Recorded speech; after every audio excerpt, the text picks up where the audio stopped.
Um, I got 26 prime. I got 29 prime. Uh-huh. A lot of them. All right. Don't say prime, prime, prime, prime, prime. It's probably not prime. Prime's the rare occasion. For 29, you could have factored something out. I said prime answer, prime answer, prime answer, prime. That's what I'm worried about, and that's why I kind of said that right at the beginning. Once prime is a possibility, don't say prime for all of them. It's the exception rather than the usual case. All right, Emma, how about 29 for you? What did you get? All right, for this one, I got 3 times the quantity m squared plus 9 times the quantity m minus 3 times the quantity m plus 3. All right, I see what you did, but I wrote the problem down first, okay? And then Emma factored out a 3, right? So you were left with m to the 4th plus 81. Wait, right? I got m to the 4th minus 81. It's a plus. So I think that's probably what happened. That one is a plus. So once you're here, you can't do anything because this is not the difference between two perfect squares because it's a plus sign. Okay. So, Matthew, the only thing you said prime, but what you should have done was factor out a 3 like Emma did. And then you would get m to the 4th plus 81 and that's it. Okay. So that's the factored form. I'm just kind of confused because my book has a minus in it. Yours does. Can it go further? For 29, it can't go any further. But let me see. Nicholas, what does your book have for 29? Was yours a plus or a minus? It was a plus. Okay. I don't know why. If it were a minus, all right. So Emma, if you had 3m to the 4th minus 243, you factored out a 3, m to the 4th minus 81, and then you said m squared plus 9, m squared minus 9, and then you could take it further. Yeah, and minus 3. Then and plus 3. All right. So if you did have a minus in your book, you would end up with 3, m squared plus 9, m plus 3, and minus 3. Okay. Great. That is awesome. Okay. I want you guys to turn to page 545.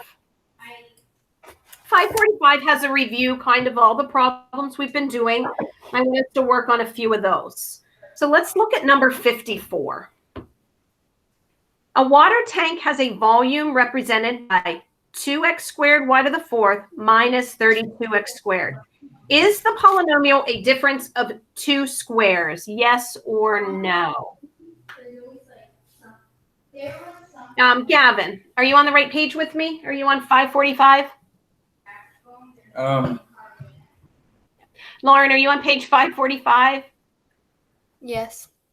Are you looking at 54? Yes. Okay, good. Is that the difference between 2 perfect squares? No. No. Why not? Because 32 is not a perfect square. It's not.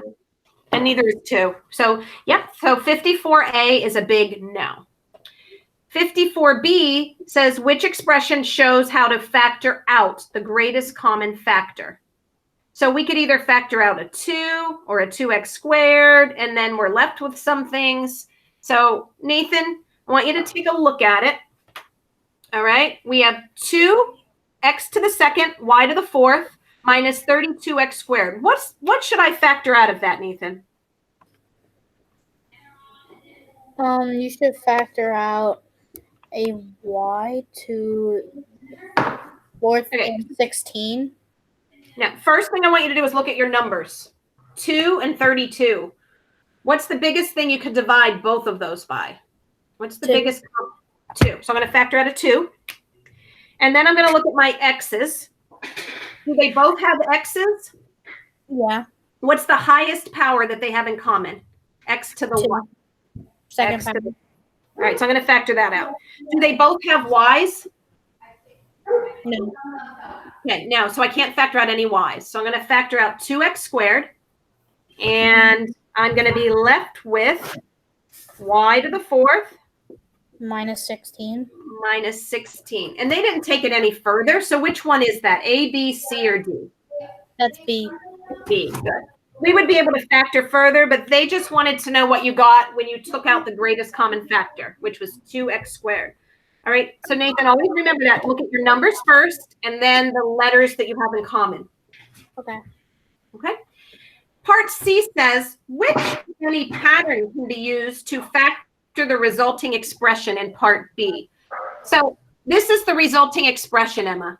2x squared times the quantity y to the fourth minus 16. Do you see any special pattern that you could use to do that further? Me? Yeah, what would you do? What's this called?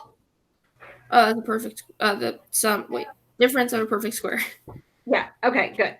So now we're going to put in a B. So part B was B.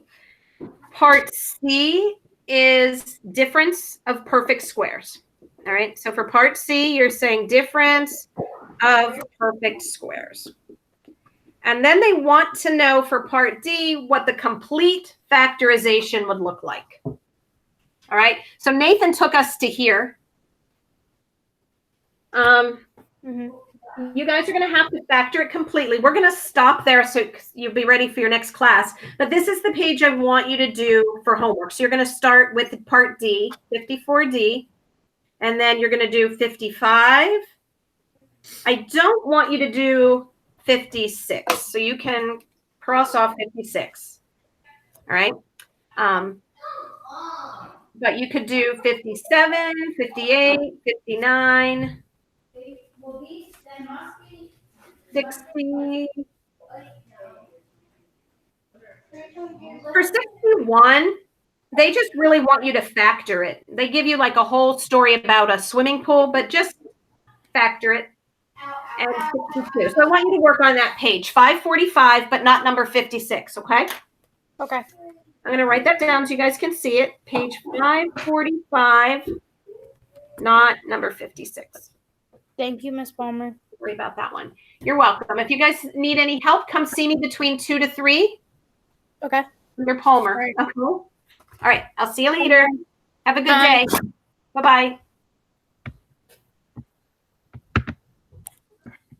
Bye. Bye, Matthew.